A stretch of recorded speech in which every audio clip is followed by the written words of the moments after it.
Mr. President, the governor and the majority have been pushing laws to reform the state's criminal justice system, exacerbated by the coronavirus. When it comes to police reform and parole reform, I concede the majority may have the best of intentions, but the hastily made decisions and policies put in place will most assuredly have some increasing apparent negative outcomes. The result of legislation passed will drive the future of the Commonwealth. But, Mr. President, it's important to also recognize that all legislation, regardless of whether it passes or not, sends a message. For example, every time the issue of qualified immunity, assaulting a police officer, or any measure lessening the punishment for crimes pops up, those law enforcement officers that are close to retirement start looking at their calendars. Newer officers start looking for other jobs. The officers stuck in the middle, too invested to leave, not enough time to fully retire, witness their morale plummet. Our discussions and our decisions affect their decisions of staying around, transferring, or leaving the profession. Case in point, last year, 104 sworn professional separations from Virginia Beach Police Department. That's 12.8% of the sworn positions.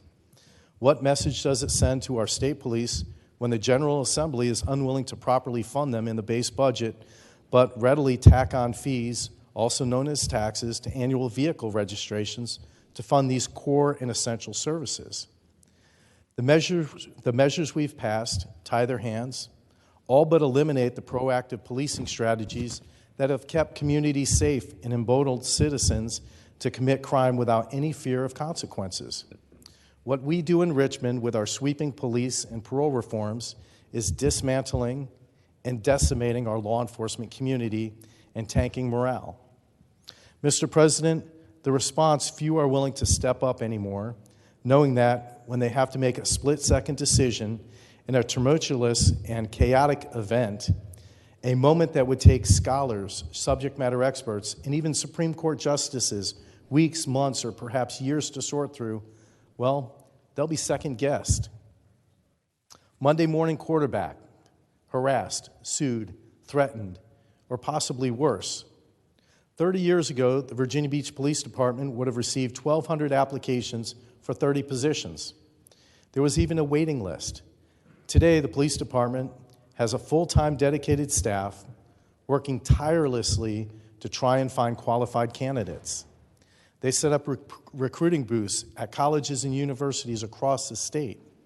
Yet, in spite of these efforts, Virginia Beach recently saw 59 people show up for testing, an opportunity that used to be 1,200 people, while 82 vacancies existed in the department. And as I speak, they're conducting an academy of 40% of their classroom seating capacity.